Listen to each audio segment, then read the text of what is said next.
तो स्वागत है आपका एक नए वीडियो में।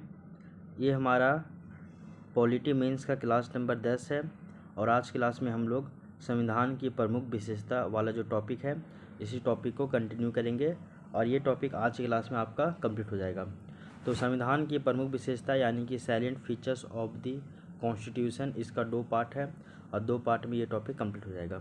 पिछली क्लास में हम लोग इस टॉपिक का हम लोग इंट्रोडक्शन जाने, उसके बाद हम लोग देखें कि अलग अलग जो संविधान का विशेषता है वो हम लोग जाने, संविधान बनने तक की जो आपका बैकग्राउंड था, ऐतिहासिक पृष्ठभूमि था, उसको भी हम लोग जाने कि किस तरह संविधान सभा के द्वारा हमारा संविधान बनकर तैयार हुआ, कितने क्या इसमें प्रॉब्लम हुए, क्या हुए, सब कुछ हम लोग देखें बीच की बात इसके हम लोग। उसके बाद जो है वो आपका हम लोग जाने कि बाबा साहब भीमराव अम्बेडकर का मानना था कि जो भारतीय संविधान है वो बहुत ही व्यवहारिक है और इसमें परिवर्तन की क्षमता भी है और इसमें शांतिकाल और एक युद्ध के समय में जो देश की एकता को बनाए रखने के लिए ये समर्थ है। इसके अलावा फिर हम लोग जो है संविधान की विशेषता की बात कर रहे थे वो अलग अलग देखे। सबसे पहले हम लोग देखें कि ये जो संविधान है ये आपका बताया जाता है कि लोकप्रिय प्रभुसत्ता पर ये आधारित है और इस पॉइंट को हम लोग डिटेल से जानें क्या है क्या नहीं है सो। उसके बाद हम लोग देखें सेकंड नंबर पॉइंट कि ये विश्व का सबसे बड़ा संविधान है, कैसे है वो देखें। ये आपका निर्मित संविधान है जो कि लिखित है, तो भारत का संविधान लिखित और निर्मित संविधान है, इसको हम लोग समझे। इसके अलावा एक और वर्ड है प्रभुत्व संपन्न, संपूर्ण प्रभुत्व संपन्न लोकतंत्र और गणराज्य। तो ये आपका संपूर्ण प्रभुत्व संपन्न भी है, ये आपका लोकतंत्रात्मक व्यवस्था भी है, गणराज्य भी है। ये कैसे है वो हम सभी को इसके बारे में देखें। उसके अलावा यहाँ पे एक विशेषता है संसदीय शासन व्यवस्था को अपनाया गया, वो उसको हम लोग देखें। इसके अलावा यहाँ पे मौलिक अधिकारों का जिक्र किया गया है, वो हम लोग जाने, और मौलिक कर्तव्यों का भी जिक्र किया गया है, उनको शामिल किया गया है, वो भी एक विशेषता है, वो हम लोग जाने। उसके बाद जो है नेक्स्ट हम लोग डीपीएसपी यानी कि राज्य के नीति निर्देशक सिद्धांत, जिसको हम लोग directive principle of state policy बोलते हैं, शॉर्ट में डीपीएसपी कहते हैं, ये भी एक इसका विशेषता है, वो हम लोग जाने। इसी में एक केस था आपका मिनिमम मिल्स मामले, उसमें क्या कहा था, तो सुप्रीम कोर्ट उसमें बोला था कि फंडामेंटल राइट्स और जो डीपीएसपी है यही भारतीय संविधान की नींव है, इसी नींव को वो संतुलित बना के रखती है। उसके बाद हम लोग जो है वो समाजवादी राज्य की बात किए कि जो भारतीय संविधान है वो आपका समाजवादी राज्य की स्थापना करता है, समाजवादी का जो कॉन्सेप्ट था वो हम लोग जाने। उसके बाद ये है कि हम लोग यहाँ पे पंथ निरपेक्ष राज्य की भी ये स्थापना करता है, वो हम लोग जाने। पंथ निरपेक्ष क्या है वो सभी के बारे में हम लोग देखें। फिर श्री वेंकटरमन का क्या कथन है आपका पंथ निरपेक्ष के संबंध में, वो हम लोग जाने। तो 8 पॉइंट जो है वो पिछले क्लास में मतलब 8 विशेषता जो है वो हम लोग पढ़ चुके हैं। आज हम लोग इसके आगे की चर्चा करेंगे, वो है आपका 9 नंबर पॉइंट यानी कि 9 नंबर विशेषता। और ये विशेषता है आपका एकात्मक एवं संघात्मक तत्वों का सम्मिश्रण। तो हम लोग जानते हैं कि हम लोग का संविधान यहाँ पे एकात्मक भी है यूनिटरी, और यहाँ पे आपका संघात्मक भी है यानी कि फेडरलिज्म। फेडरलिज्म क्या होता है कि 2 या 2 से अधिक स्तरों पे अगर सरकार काम कर रही है तो वही आपका संघवाद है, संघात्मक शासन व्यवस्था है। और एकात्मक कभी कभी हो जाता है, ये कैसा, तो देखो एकात्मक भी हो जाता है हम लोग का संविधान और संघात्मक भी हो जाता है। एकात्मक होता है अब जब आपका युद्ध जैसी परिस्थिति आ जाती है, आपातकाल आ जाता है, तब ये एकात्मक का स्वरूप ले लेता है, अदरवाइज ये नॉर्मली इन जनरल में संघात्मक स्वरूप में चलता है। तो ये बोला जा रहा है कि एकात्मक एवं संघात्मक तत्वों का सम्मिश्रण, दोनों का ये सम्मिश्रण है। इसके बारे में समझते हैं। तो बोला जाता है कि संविधान निर्माता ऐसे संघ का निर्माण करना चाहते थे जिसमें केंद्र सरकार भारत की एकता बनाए रखे। तो बोला जाता है कि जो भारतीय संविधान निर्माता है वो ऐसे संघ का निर्माण करना चाहते थे। कैसे संघ का निर्माण करना चाहते थे कि जिसमें केंद्र जो है वो मजबूत हो और केंद्र जो है वो पूरे भारत की एकता को बनाए रखे, पूरा केंद्र। तो सेंट्रल को अगर अधिक पावरफुल बनाएंगे राज्यों की तुलना में, तो वो ज़रूरी है ऐसा बनाना, क्यों, ताकि इससे पूरे देश को एकता और बोलते हैं ना अखंडता को सुनिश्चित किया जा सकता है। क्लियर। तो संविधान निर्माता ऐसे संघ का निर्माण करना चाहते थे जिसमें केंद्र सरकार भारत की एकता बनाए रखे एवं राज्यों को भी स्वायत्तता मिले। तो राज्यों को भी कुछ कुछ शक्तियाँ देनी चाहिए, उनको भी ऑटोनॉमी यानी कि स्वायत्तता मिलनी चाहिए, लेकिन ज़्यादा पावरफुल केंद्र को बनाए ताकि जिससे जो है वो भारत की एकता बना रह सके। क्लियर। आगे देख लीजिए। इसी में बताया जा रहा है कि इसलिए संघात्मक एवं एकात्मक तत्वों का जो है वो आपका सम्मिश्रण किया गया है। तो देखिए यहाँ पे बताया जा रहा है संविधान निर्माता के द्वारा जो संविधान बनाया गया है इसमें केंद्र को ज़्यादा शक्ति दी गई है ताकि वो देश की एकता और अखंडता को बनाए रखे, लेकिन इसके साथ ही साथ आपका जो राज्य है, राज्यों को भी स्वायत्तता दी गई है। इसके आधार पे हम लोग कहते हैं कि भारतीय संविधान में एकात्मक और आपका संघात्मक दोनों का सम्मिश्रण देखने को मिलता है। संविधान में ऐसे अनेक प्रावधान किए गए हैं जो केंद्र और राज्यों की अपेक्षा अधिक शक्तिशाली बनाते हैं। तो केंद्र को ज़्यादा पावरफुल बनाते हैं राज्यों से, ऐसे बहुत सारे प्रावधान किए गए हैं। जैसे अगर हम लोग देखें तो भारतीय संविधान में जो है वो हमारे हमारे देश में एकल संविधान है, मतलब एक ही संविधान है। तो बोला जाता है कि भारत में राज्यों के लिए अलग से कोई भी संविधान नहीं दिया गया है। अब भारत के लिए एक ही संविधान है, चाहे वो राज्य हो चाहे वो केंद्र हो, सभी के लिए एक ही संविधान दिया गया है। तो एकल संविधान की व्यवस्था ये केंद्र को ज़्यादा पावरफुल बना रही है। अगर राज्यों का भी अलग संविधान होता तो राज्य यहाँ पे अपने उस संविधान के अनुसार चलते, मतलब उनको भी अधिक पावरफुल वो भी अपने अनुसार पावरफुल बन जाते ना, इस आधार पर। दूसरा नंबर पॉइंट देख लीजिए, वो है आपका एकल नागरिकता। हम लोग ये भी जानते हैं कि हमारे देश में सिंगल सिटीजनशिप की व्यवस्था की गई है। अमेरिका में स्टेट का अलग होता है और कंट्री का अलग होता है। तो क्या एकल नागरिकता, यानी कि भारत में राज्यों की जो है वो अलग से नागरिकता नहीं दी गई है। मतलब जो देश का ही नागरिक है वही राज्य का भी नागरिक होगा, ठीक ना। ये है, आप उस राज्य के अलग से निवासी हो सकते हैं कि हम इस राज्य से बिलोंग करते हैं, लेकिन ओवरऑल आप उसी देश के ही नागरिक कहलाइएगा, ठीक है। लेकिन अमेरिका में ऐसा नहीं है, आपको देश का भी नागरिक मिलेगा और साथ ही साथ आप किस राज्य में है, 50 गो वहाँ पे राज्य है। अगर कैलिफोर्निया राज्य के हैं तो वहाँ पे आपको कैलिफोर्निया राज्य का भी एक आपको संविधान वहाँ का मानना पड़ेगा अलग से, और वहाँ का आपको अलग से नागरिकता भी मिलेगा। तो हमारे देश में एकल संविधान है, हमारे देश में एकल नागरिकता है, और ये जो है वो आपका ऐसे प्रावधान है जिससे केंद्र को राज्यों की अपेक्षा में अधिक शक्तिशाली बनाया गया है। इसके अलावा थर्ड नंबर पॉइंट देख लीजिए, विधायी शक्तियों की बात करें हम लोग तो बोला जाता है कि संघ के पास विधायी शक्तियाँ अधिक है। तो संघ के पास अधिक विधायी शक्तियाँ हैं, कैसे देख लीजिए। हम लोग जानते हैं विधायिका किसको कहते हैं। तो संघ में जो विधायिका है वो आपका संसद है, और राज्यों में जो विधायिका यानी विधानमंडल है वो आपका विधानसभा विधान परिषद है। 6 राज्यों में विधान परिषद है, बाकी बात अदर में 2800 का 2800 राज्यों में विधानसभा है। क्लियर। हम लोग देखते हैं कि विधायिका कैसे कानून बनाती है, विधानमंडल कैसे कानून बनाता है। तो हम लोग देखते हैं कि एक होता है आपका संघ सूची, एक होता है राज्य सूची, एक होता है समवर्ती सूची। संघ सूची की बात करें तो पहले इसमें 97 विषय थे, अभी वर्तमान में 100 विषय हैं। राज्य सूची की बात करें तो उसमें पहले 66 विषय थे, अभी वर्तमान में 61 विषय हैं।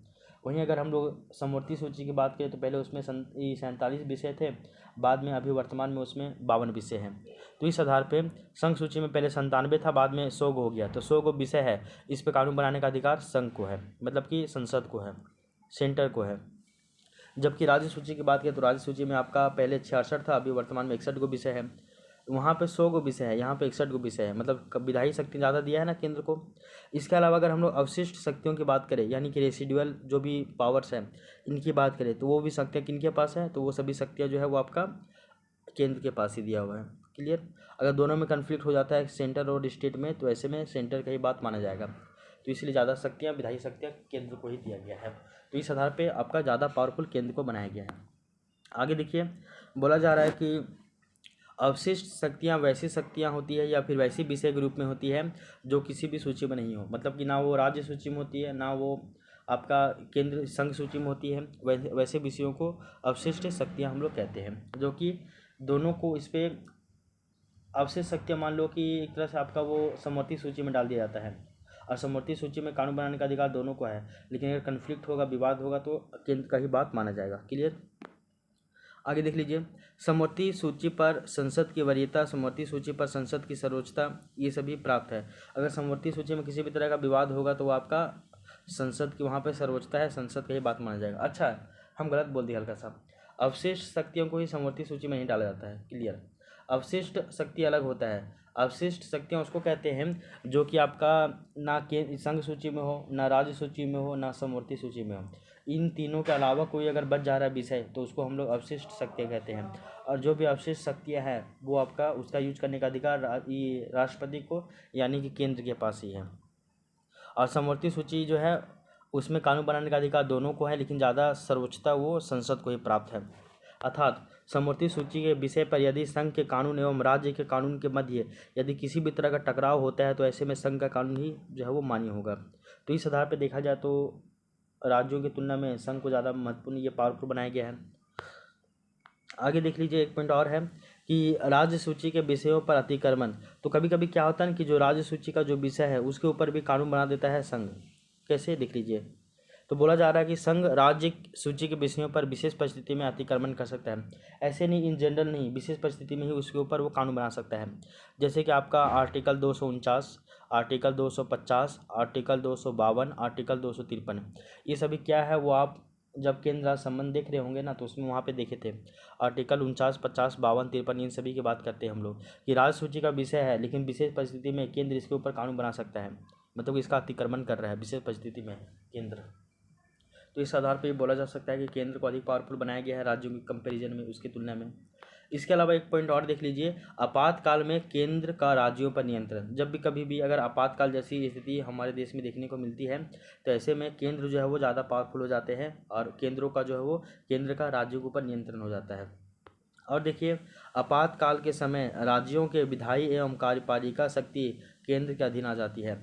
तो जब कभी भी इमरजेंसी लगता है, आपातकाल लगता है, चाहे आप बोलिए राष्ट्रपति शासन, राष्ट्रीय आपातकाल या वित्तीय आपातकाल, ऐसे में राज्यों का जो भी विधायी शक्ति है वो पूरी तरीके से, और जो भी आपका कार्यपालिका शक्ति है वो सभी केंद्र के अधीन आ जाता है। मतलब राज्यों का जो विधायी और कार्यपालिका शक्ति यानी कानून बनाना और कानून को लागू करना, ये सारी शक्तियाँ केंद्र के पास चली जाती है। ठीक है। इसके अलावा और देख लीजिए, एकीकृत न्याय व्यवस्था, मतलब हमारे यहाँ ना न्यायपालिका को बांटा नहीं गया है, वो एकीकृत है। चाहे आप डिस्ट्रिक्ट कोर्ट की बात कीजिए, हाई कोर्ट की बात कीजिए, सुप्रीम कोर्ट की बात कीजिए, सब आपस में जुड़े हुए हैं, कोई अलग अलग नहीं। जैसे कि सेंटर का अलग है, राज्य का, स्टेट का अलग है, वो ऐसा कुछ नहीं होता है। तो यहाँ पे न्यायपालिका हमारे भारत में क्या एकीकृत है। और अखिल भारतीय संघों की स्थापना, अखिल भारतीय संघ की बात करते हैं या फिर अखिल भारतीय सेवाओं की बात करते हैं, आप देखते होंगे ना, ऑल इंडिया सर्विसेज, इसकी बात करते हैं। जैसे कि IAS, IPS, IRS, IFS, इन सभी की बात करते हैं। इनका नियुक्ति केंद्र करता है राज्यसभा के द्वारा। फिर हम लोग ये भी देखते हैं कि आपका बताया जाता है कि ये जो नियुक्ति करता है सेंटर, और इसको सेवा देने के लिए राज्यों में भेजा जाता है। और राज्य जो है इनको केवल ट्रांसफ़र करवा सकते हैं, इसको सस्पेंड नहीं करते हैं। इनको वेतन भी दिया जाता है सेंटर से ही, संसद के द्वारा ही इसका निर्धारण होता है। तो इन सभी मामलों में जो है वो केंद्र को ज़्यादा पावरफुल बनाया गया है। ठीक है ना। तो देखिए कितना ज़्यादा इसमें बताया जा रहा है। पहले तो हम लोग देख रहे हैं क्या कि एकात्मक और संघात्मक तत्वों का कैसे मिश्रण है, जिसमें हम लोग देखें कि आपका दोनों का मिश्रण तो है ही साथ केंद्र को ज़्यादा पावरफुल बनाया गया राज्यों की अपेक्षा। जैसे में एकल संविधान, एकल नागरिकता, विधायी शक्तियाँ, अवशिष्ट शक्तियों के मामले में, समवर्ती सूची के मामले में, राज्य सूची के विषयों पर अतिक्रमण, ये उसके बाद आपातकाल में केंद्र का जो है राज्यों पर नियंत्रण, ये उसके बाद एकीकृत न्याय व्यवस्था, अखिल भारतीय संघों की स्थापना, ये उसके बाद अलावा देखिए 7 नंबर पॉइंट हो जाता है कि राज्यों को पुनर्गठित करने का अधिकार संसद को ही सिर्फ है। तो किस राज्य को, हम लोग बोलते हैं कि आर्टिकल 2 के तहत, आर्टिकल 3 के तहत नए राज्यों का प्रवेश, और जो वर्तमान में जो राज्य है उसका नाम में, उसका सीमा में अगर किसी भी तरह का चेंजिंग करना हो तो वो केवल सेंटर ही कर सकता है, संसद ही कर सकती है। तो ऐसे में सेंटर को ज़्यादा पावरफुल बनाया गया वहाँ पे। फिर देख लीजिए, राष्ट्रपति द्वारा न्यायपालों की नियुक्ति। अब देख लीजिए, चीफ जस्टिस ऑफ इंडिया हो या फिर सुप्रीम कोर्ट के जज हो या फिर हाई कोर्ट के जज हो, इन सभी की नियुक्ति जो है वो आपका राष्ट्रपति जी के द्वारा किया जा रहा है। इसमें राज्यों की भूमिका नहीं है। इसके अलावा देख लीजिए, राज्यों की केंद्र पर आर्थिक निर्भरता, यानी कि राज्य जो है वो केंद्र के ऊपर आर्थिक रूप से निर्भर है। और ऐसे भी विषय है कि जिन पर कानून बनाने का अधिकार केंद्र सरकार को दिया गया है, जो संविधान में एकात्मक लक्षण को भी बतलाते हैं। तो देख लीजिए, राज्यों की जो है वो केंद्र के ऊपर आर्थिक निर्भरता ये भी बतलाती है कि यहाँ पे पावरफुल जो है वो केंद्र को ज़्यादा बनाया गया है राज्यों की अपेक्षा। तो इस बात को भी आप थोड़ा सा यहाँ पे ध्यान में रख लीजिएगा, इस लाइन को भी। ठीक है, आगे देख लीजिए।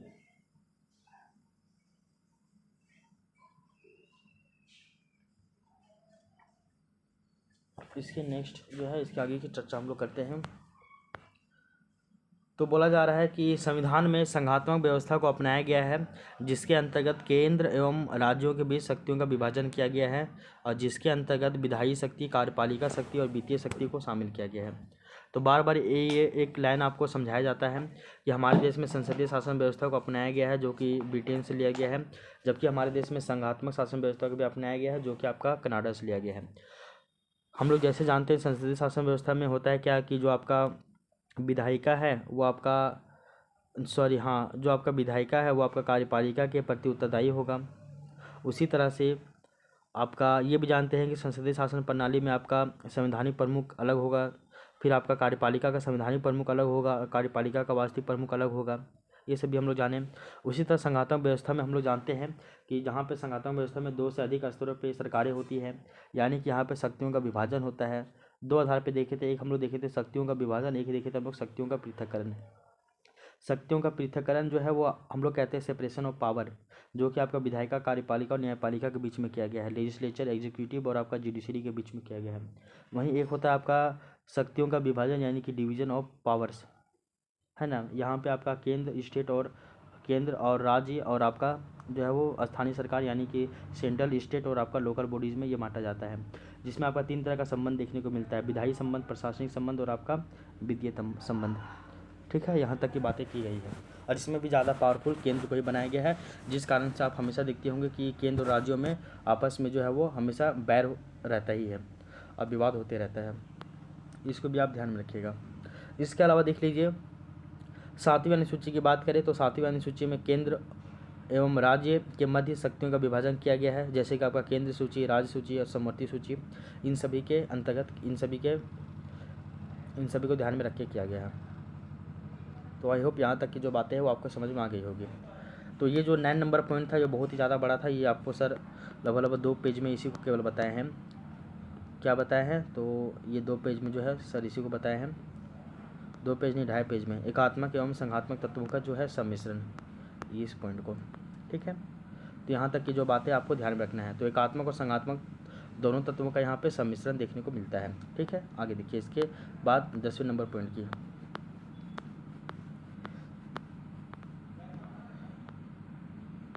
आगे देख लीजिए 10वां नंबर पॉइंट है कि कठोरता एवं लचीलापन का समन्वय।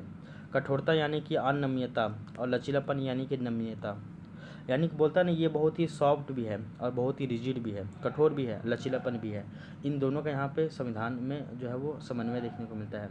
कभी कभी किसी किसी मामले में संविधान बहुत ही ज़्यादा कठोर हो जाता है और किसी किसी मामले में संविधान जो है बहुत ही सॉफ्ट हो जाता है, लचीलापन यहाँ पर देखने को मिलता है। फ्लेक्सिबिलिटी देखने को मिलता है, फ्लेक्सिबिलिटी और आपका रिजिडिटी, ये दोनों हम लोगों को देखने को मिलता है। तो बोला जाता है कि संविधान संशोधन की प्रक्रिया द्वारा उसके कठोरता या लचीलापन का निर्धारण किया जाता है। अगर हम लोग देखिए, अगर आसानी से संविधान में संशोधन हो सके, किया जा सके, तो ये हो गया आपका लचीलापन का सिद्धांत।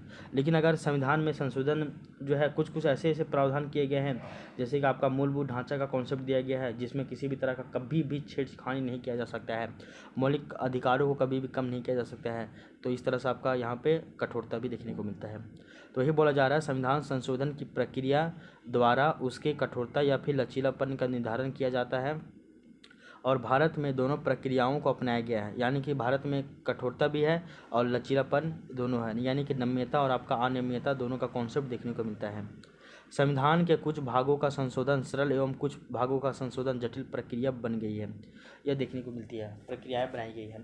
तो कुछ भागों का, जैसे कि सामान्य कानूनों में अगर आपको चेंजिंग करना है तो वो उसका संशोधन बहुत ही सरल है, लेकिन अगर आप देखेंगे कि अगर आप मूलभूत ढांचा का परिवर्तन करना चाहेंगे तो उसका जो है बहुत ही जटिल प्रक्रिया है, एकदम ना के बराबर है। तो हमारे संविधान में कठोरता यानी कि अनियमितता एवं लचीलापन यानी कि नम्यता दोनों का समन्वय है, फ्लेक्सिबिलिटी और रिजिडिटी दोनों को यहाँ पे शामिल किया गया है। इसी में आपका थोड़ा सा जिक्र कर दीजिएगा कि भारत में संशोधन जो है वो आपका 3 तरह से होता है, संशोधन करने की 3 विधि होती है, कौन कौन है वो देख लीजिए वहाँ पे, यहाँ पे थोड़ा सा आप इसको जिक्र कर दीजिएगा तो फिर आपका ये चीज़ समझ में आ जाएगा यहाँ पर। ठीक है, 1 मिनट रुकिएगा ज़रा।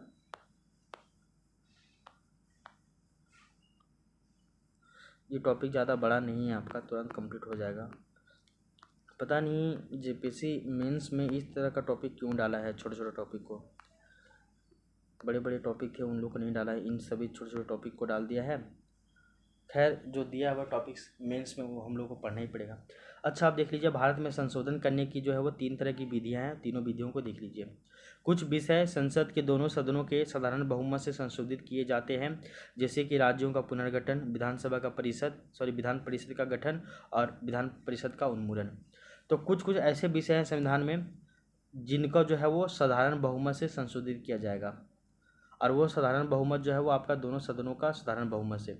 तो कुछ ऐसे विषय हैं हमारे संविधान में जो कि संसद के दोनों सदनों के साधारण बहुमत से संशोधन किया जा सकता है, जैसे कि राज्यों का पुनर्गठन की बात कर दें, विधान परिषद का गठन और विधान परिषद का उन्मूलन, इसकी बात करें तो ये सभी क्या है, साधारण बहुमत से होने वाले विषय हैं।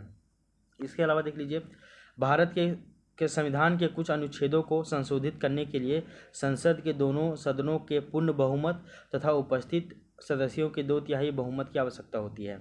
जैसे अगर बात की जाए, पहला तो बताया गया कुछ ऐसे विषय हैं या फिर कुछ ऐसे अनुच्छेद है, आर्टिकल है, जिनको संशोधन करने के लिए केवल आप क्या कीजिएगा, संसद के दोनों सदनों का साधारण बहुमत लीजिए। क्या, तो केवल साधारण बहुमत लीजिए और संशोधन हो जाएगा। कुछ ऐसे भी विषय हैं, कुछ ऐसे भी अनुच्छेद हैं जिनको संशोधित करने के लिए संसद के दोनों सदनों का पूर्ण बहुमत चाहिए। पूर्ण का मतलब पूरा का पूरा पूर्ण बहुमत चाहिए तथा उपस्थित सदस्यों का 2/3 बहुमत भी चाहिए। तो संसद के दोनों सदनों का पूर्ण बहुमत भी चाहिए और उपस्थित सदस्यों का 2/3 बहुमत भी चाहिए। इसके आधार पर ही जो है वो आप संशोधन कर सकते हैं। जैसे कि अगर आपको भाग 3 यानी कि मौलिक अधिकार में चेंजिंग करना है या फिर भाग 4 यानी कि DPSP में चेंजिंग करना है, तो ऐसे में आपको संसद के दोनों सदनों का पूर्ण बहुमत भी चाहिए और उपस्थित सदस्यों का 2/3 बहुमत भी चाहिए, तभी हो पाएगा भैया। तो कहीं पर साधारण बहुमत है, कहीं पर पूर्ण बहुमत प्लस 2/3 बहुमत भी है, ऐसे करके दिया हुआ है। एक प्रावधान और भी है कि संविधान के कुछ अनुच्छेदों में संशोधन के लिए संसद के दोनों सदनों के पूर्ण बहुमत और 2/3 बहुमत ये भी चाहिए और साथ ही साथ आधे से अधिक राज्यों का जो विधानसभा है इनका भी समर्थन आवश्यक है। क्या बोले हैं देख लीजिए। कुछ ऐसे विषय हैं जो संसद के दोनों सदनों के साधारण बहुमत से पास हो जाएगा। कुछ ऐसे विषय हैं जो संसद के दोनों सदनों का पूर्ण बहुमत प्लस उपस्थित सदस्यों का 2/3 बहुमत से पास होगा। कुछ विषय ऐसे हैं कि जो संसद के दोनों सदनों का पूर्ण बहुमत प्लस उपस्थित सदस्यों का 2/3 बहुमत प्लस आधे से अधिक राज्यों का जो विधानसभा है उनका समर्थन आवश्यक है, तभी आप संशोधन कर सकते हैं। तो ये 3 कंडीशन बनता है। जैसे कि अगर बात की जाए राष्ट्रपति के निर्वाचन की, अगर आपको पद्धति चेंज करना है, जैसे कि हम लोग बात करते हैं एकल संगमरमरीय मत प्रणाली, इसको चेंजिंग करना है राष्ट्रपति का निर्वाचन की पद्धति, तो ये चाहिए। केंद्र और राज्यों के बीच में शक्तियों का अगर फिर से विभाजन करना है, उसमें कुछ चेंजिंग करना है तो फिर चाहिए। इन सभी विषयों के संशोधन में जो है आपको ये बहुत ही जटिल प्रक्रिया है और इसके लिए आपको संसद के दोनों सदनों का पूर्ण बहुमत भी चाहिए और साथ ही साथ उपस्थित सदस्यों का 2/3 बहुमत भी चाहिए और आधे से अधिक राज्यों के विधानसभाओं का भी समर्थन चाहिए, तभी आप ये कर सकते हैं। मतलब कि ये आपका बहुत ही जटिल प्रक्रिया है। एक तरफ आपका साधारण बहुमत से वो आपका बहुत ही नॉर्मल संशोधन किया जा सकता है तुरंत ही आसानी से, लेकिन एक तरफ आपका जो है वो जटिल प्रक्रिया भी है, मतलब दोनों यहाँ पे देखने को मिलता है। आगे देख लीजिए, उपयुक्त संशोधन की 3 विधियों से स्पष्ट है कि संविधान संशोधन के लिए लचीले, अर्धकठोर, कठोर एवं कठोर तीनों विधियों का अपनाया गया है। तो ये तीनों संशोधनों से ये जानकारी हम लोग को मिलता है कि संविधान संशोधन करने के लिए लचीलेपन का भी, अर्धकठोर का भी और आपका कठोर तीनों विधियों को अपनाया गया है। तो लचीले विधि, अर्धकठोर विधि और आपका कठोर विधि, इन तीनों विधियों का यहाँ पर समावेशन देखने को मिलता है हम लोगों को। आई होप ये लाइन आपको समझ में आ गया होगा कि हमारे संविधान में कठोरता और लचीलापन दोनों का समन्वय देखने को मिलता है। तो ये आपका संविधान का एक विशेषता हो गया। इसके बाद देख लीजिए, एक और विशेषता है, बहुत इंपॉर्टेंट है, वो है आपका न्यायपालिका की स्वतंत्रता। तो हमारे संविधान में न्यायपालिका की स्वतंत्रता है वो किस सेंस में है वो देख लीजिए। तो बोला जाता है कि प्रजातंत्र के रक्षक, जनता के फंडामेंटल राइट्स की रक्षा तथा संविधान की सर्वोच्चता के लिए न्यायिक स्वतंत्रता की आवश्यकता है। तो जो भी हमारे यहाँ जनता रह रही है, जो भी प्रजा है, इनका रक्षा करने के लिए, इनका रक्षक के रूप में, और जनता का जो भी मौलिक अधिकार है उनका रक्षा करने के लिए और संविधान की सर्वोच्चता के लिए न्यायिक स्वतंत्रता की आवश्यकता है। तो विधायिका, कार्यपालिका और जो न्यायपालिका है, जहाँ पे हम लोग बात करते हैं सेपरेशन ऑफ पावर, जहाँ पे बताया जाता है कि जो है यहाँ पे तीनों को समान शक्तियाँ दी गई है और तीनों जो एक दूसरे से अलग है, तीनों एक दूसरे के ऊपर, एक दूसरे के बिना अधूरा है ये चीज़ मानते हैं, लेकिन तीनों में कोई भी एक दूसरे के ऊपर ब्लेम नहीं डाल सकता। तीनों में जो है एक दूसरे के ऊपर कोई भी जो है वो आपका नियंत्रण, कंट्रोल नहीं कर सकता है, ठीक ना। तो यहाँ पर स्वतंत्र न्यायपालिका की व्यवस्था की गई है क्योंकि प्रजातंत्र की रक्षा, जनता के फंडामेंटल राइट्स की रक्षा और संविधान की सर्वोच्चता के लिए एक आपका स्वतंत्र न्यायपालिका, इसको व्यवस्थित करने की आवश्यकता हमारे देश में थी। और इसी कारण जो है वो ऐसा किया भी गया था। फिर बताया जाता है कि भारत में न्यायिक स्वतंत्रता के लक्ष्य को प्राप्त करने के लिए कई व्यवस्थाएं की गई है। तो भारत में जो है वो न्यायिक स्वतंत्रता क्या, तो न्यायिक स्वतंत्रता का जो लक्ष्य है इसको प्राप्त करने के लिए कई सारी व्यवस्थाएं जो है वो की गई है। जैसे कि देखिए हम लोग तो भारत के राष्ट्रपति के द्वारा सर्वोच्च तथा उच्च न्यायालयों की नियुक्ति की जाती है। तो हम लोग बात करते हैं जब उच्च न्यायालय या फिर जो सर्वोच्च न्यायालय है, यहाँ पे जो भी जज होंगे यानी कि चीफ जस्टिस ऑफ इंडिया या फिर जो आपके chief justice of high court जो होंगे, इनकी नियुक्ति किसके द्वारा की जाती है, तो वह आपका राष्ट्रपति जी के द्वारा यानी प्रेसिडेंट के द्वारा जो आपका किया जाता है। क्लियर, यहाँ तक आपको पता होना चाहिए। आगे देख लीजिए।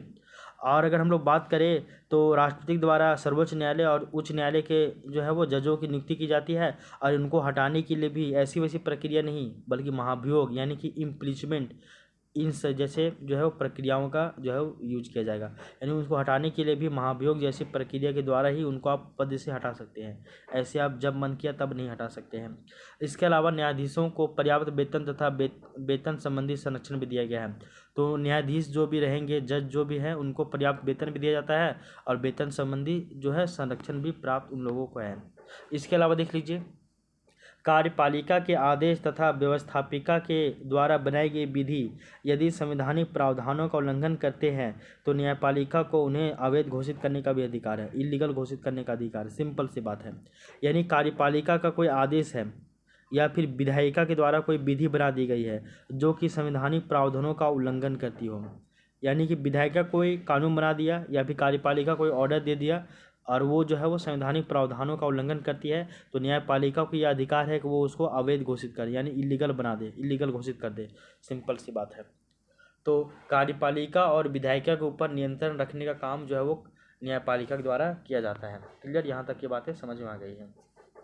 इसके अलावा देखिए नेक्स्ट पॉइंट, तो नागरिकों के फंडामेंटल राइट्स के संरक्षण के लिए बंदी प्रत्यक्षीकरण, परमादेश, प्रतिषेध, उत्प्रेषण, अधिकार परीक्षा जैसे रिट को भी जारी किया जा सकता है।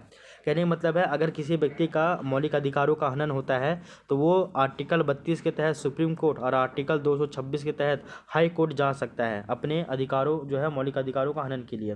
देन ऐसे में सुप्रीम कोर्ट या फिर जो है हाई कोर्ट वो 5 तरह का रिट जारी करता है। सुप्रीम कोर्ट 5 तरह का और जो हाई कोर्ट है वो आपका 6 तरह का रिट जारी करता है। अगर 5 तरह का रिट की बात करें तो वो है आपका बंदी प्रत्यक्षीकरण, परमादेश, प्रतिषेध, उत्प्रेषण, अधिकार परीक्षा, इन सभी जैसे रिट का वो जारी कर सकता है आपका सुप्रीम कोर्ट 5 तरह का, और हाई कोर्ट 6 तरह का करता है। एक कौन है वो आप कमेंट में बताइएगा या फिर आप देख लीजिए। इसके अलावा देख लीजिए, इन सभी व्यवस्थाओं के माध्यम से न्यायिक स्वतंत्रता के उद्देश्य को प्राप्त करने की व्यवस्था जो की गई है। तो ये सभी जो अलग अलग व्यवस्था किया गया है इनके द्वारा ही जो है वो आपका, इनके माध्यम से ही न्यायिक स्वतंत्रता का जो उद्देश्य है इनको फुलफिल करने का प्रयास किया जाता है। आई होप ये लाइन अभी आपको जो है वो समझ में आ गया होगा। नेक्स्ट आपका जो है वो 12वां नंबर विशेषता है वो क्या है कि संसदीय संप्रभुता व न्यायिक पुनर्विलोकन का समन्वय। तो हमारे संविधान में संसदीय संप्रभुता भी है, इसके अलावा यहाँ पे न्यायिक पुनर्विलोकन यानी कि जुडिशियल रिव्यू है, यहाँ पे आपका न्यायिक सक्रियतावाद का भी कॉन्सेप्ट है, जुडिशियल एक्टिविज्म का भी कॉन्सेप्ट है। इन सभी का यहाँ पे समन्वय देखने को मिलता है। क्लियर, तो संसदीय संप्रभुता यानी कि पार्लियामेंट्री आपका सोवरेन या सोवरनिटी, और साथ ही साथ न्यायिक पुनर्विलोकन यानी कि आपका जुडिशियल रिव्यू, इन सभी का समन्वय किया गया है। इसमें क्या है वो बात वो देख लीजिए, आप समझ लीजिए इसमें क्या बोला जाता है। तो बताया जाता है कि भारत में संघात्मक व्यवस्था को अपनाया गया है। हम लोग जानते हैं कि भारत में संघात्मक व्यवस्था को अपनाया गया है जो कि ब्रिटेन से लिया गया है, जबकि भारत में संसदीय व्यवस्था को भी अपनाया गया है जो कि आप संघात्मक व्यवस्था को कनाडा से लिया गया है, जबकि जो है वो आपका ब्रिटेन से संसदीय शासन प्रणाली को लिया गया है। क्लियर, तो बोला जा रहा है कि भारत में संघात्मक व्यवस्था को अपनाया गया है लेकिन ब्रिटेन की तरह संसदीय व्यवस्था को स्थापित भी किया गया है। यानी कि भारत में संघात्मक भी है कनाडा से और भारत में संसदीय व्यवस्था को भी अपनाया गया है ब्रिटेन जैसा, और संसदीय व्यवस्था के अंतर्गत विधि बनाने का अधिकार संसद को दी गई है। तो संसदीय व्यवस्था में ये बात होता है कि संसदीय व्यवस्था के अंतर्गत जो विधि है, जो कानून है, कानून बनाने का जो अधिकार है वो किसको दिया जाता है, तो वो आपका संसद को दिया जाता है। और ब्रिटेन की संसदीय व्यवस्था में विधि का निर्माण करने का अधिकार संसद को दिया गया है और उसकी सर्वोच्चता भी बनाई गई है। अर्थात ब्रिटेन के संसद की तरह ब्रिटेन के संसद के द्वारा पारित की गई विधि का न्यायिक पुनर्विलोकन नहीं होता है बल्कि संसद ही सर्वोच्च होता है। ठीक है, अब देख लीजिए क्या क्या है। हम लोग बाहर से जो है वो प्रावधानों को यहाँ पे लागू किए हैं, लेकिन वहाँ पे हम लोग एज इट इज़ नहीं किए हैं, वो हम लोग भारतीय परिस्थिति के अनुसार उसमें कुछ कुछ चेंजिंग करके यहाँ पे किए हैं। अब बताया जाता है कि भारत में संघवाद को अपनाया गया है कनाडा को देखकर, फिर भारत में संसदीय प्रणाली को भी अपनाया गया है ब्रिटेन को देखकर। लेकिन ब्रिटेन में क्या है ना कि ब्रिटेन में जो जो भी कानून बना देता है कार्यपालिका, देखिए संसदीय शासन प्रणाली का मतलब ये भी होता है कि जो है विधि का निर्माण विधायिका के द्वारा की जाएगी।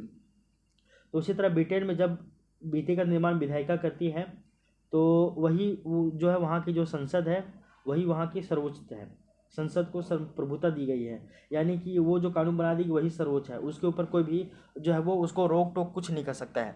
यानी कि बोला जाता है कि ब्रिटेन का संसदीय व्यवस्था में विधि का निर्माण करने का अधिकार संसद को दिया गया है। तो विधि का निर्माण करने का जो अधिकार है वो संसद को दिया गया है और उसकी सर्वोच्चता बनाई गई है। मतलब कि वो जो विधि बना देगा, जो भी कानून बना देगा वही लागू होगा, उसके ऊपर किसी भी तरह का कोई भी रोक टोक किसी भी तरह का कुछ नहीं होगा।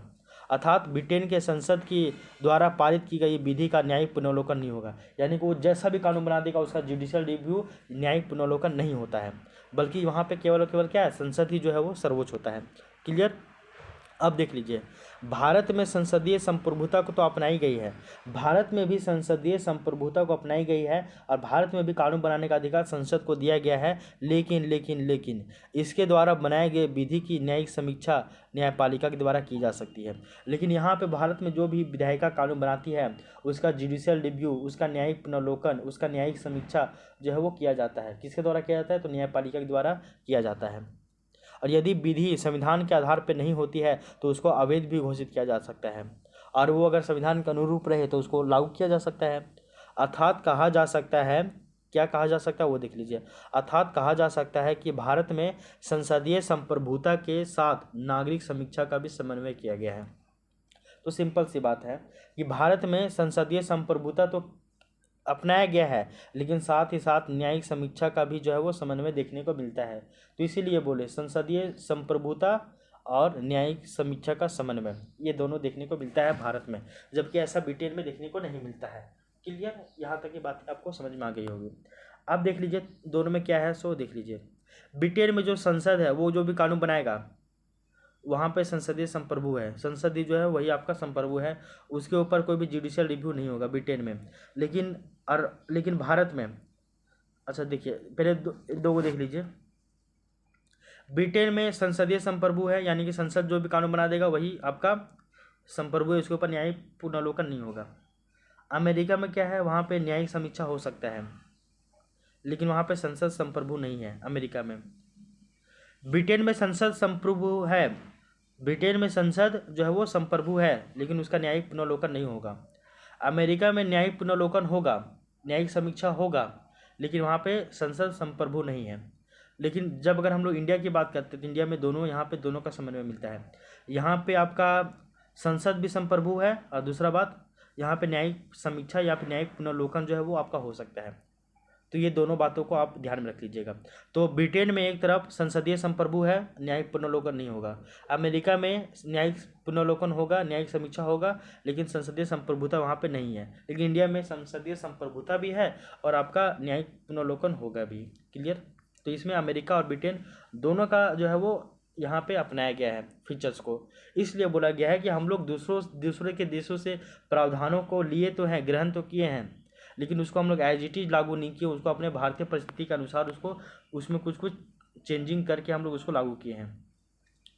इसके अलावा भारतीय संविधान की एक विशेषता और भी है जो कि बहुत ही यूनिक है, वो है आपका कि अल्पसंख्यक एवं पिछड़े वर्ग की यहाँ पे सुरक्षा है।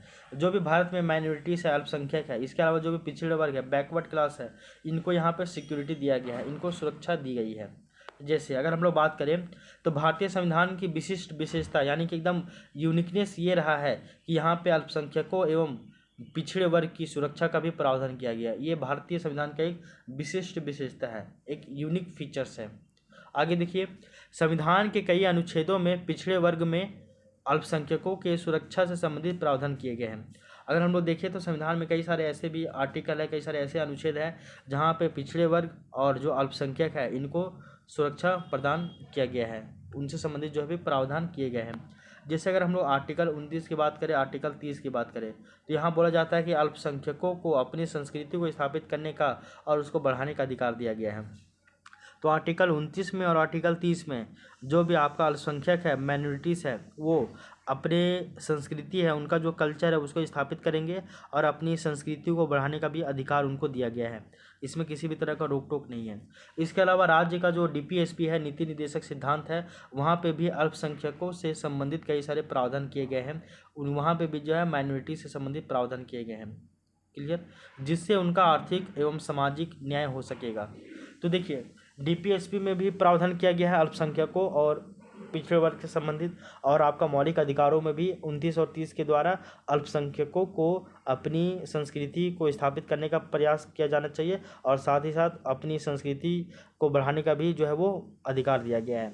वहीं DPSP में भी आपका माइनॉरिटीज़ को बढ़ाने के लिए जो है माइनॉरिटीज़ के लिए कई सारे प्रावधान किए गए हैं, जिनसे उनकी सामाजिक और न्यायिक जो सुरक्षा है वो सुनिश्चित हो सके, और उसके साथ ही साथ उनके कल्याण से संबंधित कार्य करने का भी निर्देश राज्य हमेशा देता है। तो उनके लिए आप जो है वो जन कल्याण करने का भी काम, वेलफेयर करने का भी काम, उनके लिए कल्याण की जो है कल्याण संबंधित प्रावधान ये भी किया गया है। और इसके लिए समय समय पर सरकार के द्वारा योजनाओं का भी जिक्र किया जाता है, योजनाएं वगैरह भी लाई जाती है। इन सभी योजनाओं को एक दो को आप जिक्र कर दीजिएगा।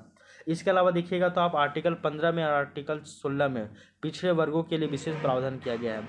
तो आप आर्टिकल 15 की बात कीजिएगा या फिर आर्टिकल 16 की बात कीजिएगा, तो यहाँ पे पिछड़े वर्ग जो कि आपका बैकवर्ड क्लास है, इसके लिए विशेष प्रावधान किया गया है। क्लियर, ये भी आप याद रखिएगा, ध्यान में रखिएगा। इसी के आधार पर शिक्षण संस्थानों और जो लोक नियोजन है, यहाँ पे आरक्षण की भी बात की गई है। जब हम लोग आर्टिकल 16 पढ़ते हैं कि लोक नियोजन में समता, तो वहाँ बताया जाता है कि आर्टिकल 15 और 16 में पिछड़े वर्गों के लिए विशेष प्रावधान किए गए हैं, और इसी के आधार पर ही जो आपका शिक्षण संस्थान है वहाँ पर लोक नियोजन में आरक्षण की, रिजर्वेशन की बात की गई है। यहाँ तक की बातें आपको समझ में आनी चाहिए। आगे देख लीजिए, वहीं पिछड़े वर्गों के लिए संसद एवं राज्य विधानसभाओं में सीटों का आरक्षण की भी व्यवस्था की गई है। तो पिछड़े वर्गों के लिए संसद में भी और राज्य का जो विधानसभा है या विधानमंडल है, वहाँ पे भी सीटों का आरक्षण किया गया है पिछड़े वर्गों के लिए, ताकि उनकी जो है प्रतिनिधित्व वहाँ पे बढ़े। इसके अलावा स्थानीय स्वशासन में भी पिछड़े वर्गों के लिए स्थान आरक्षित किए गए हैं। तो जो आपका स्थानीय स्वशासन है, यानी कि जो आपका लोकल ऑटोनोमस है, यहाँ पे भी पिछड़े वर्गों का यानी कि बैकवर्ड क्लास के लिए स्थान जो है वो सीट जो है वो रिजर्व कर दिया जाता है, जो कि राजनीतिक न्याय को भी सुनिश्चित करती है। तो एक तरफ आपका DPSP और फंडामेंटल राइट्स के द्वारा सामाजिक न्याय और आर्थिक न्याय और आपका जो है वो इन सभी को फुलफिल करने का प्रयास किया जा रहा है। इसी के आधार पर साथ ही साथ जो है वो आपका राज्य के संसद में, विधानमंडल में और आपका स्थानीय स्वशासन में भी उनके सीटें को रिजर्वेशन देकर उनको जो है वो राजनीतिक न्याय को भी सुनिश्चित कर रहा है। क्लियर, आगे देख लीजिए, संविधान में अल्पसंख्यक आयोग तथा पिछड़ा आयोग की भी व्यवस्था की गई है। अल्पसंख्यक आयोग भी बनाया गया है, पिछड़ा वर्ग आयोग भी बनाया गया है, जो उनके आर्थिक, सामाजिक एवं राजनीतिक विकास को सुनिश्चित करने का प्रयास करती है।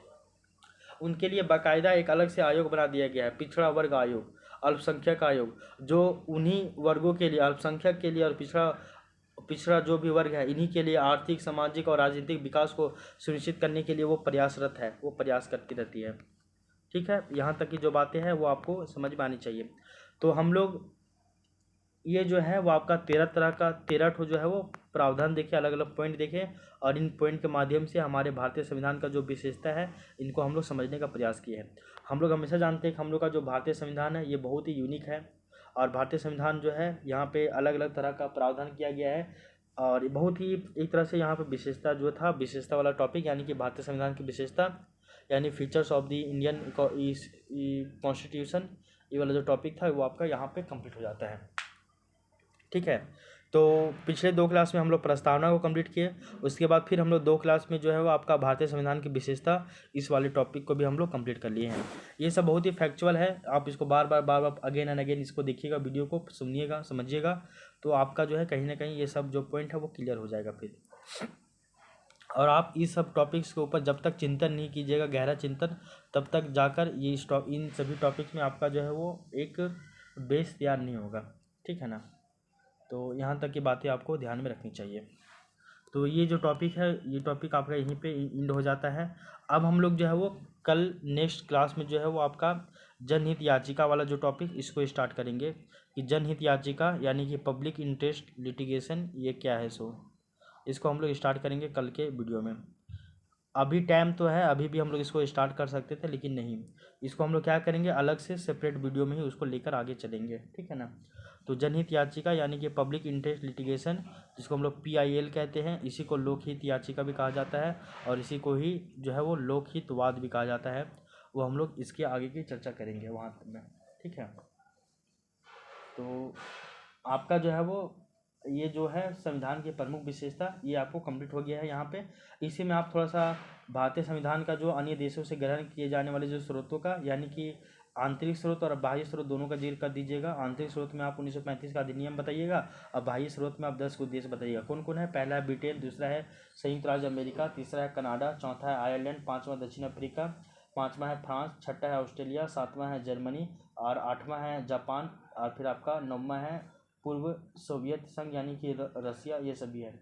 तो 9-10 ठो देश है, इन सभी देशों का भी जिक्र कर दीजिएगा। और ये रहा आपका पूरा यहाँ पे हमारे संविधान का विशेषता, ठीक है ना। तो इसको भी आप ध्यान में रख लीजिए। तो आई होप ये जो लाइन है आपको समझ में आ गया था।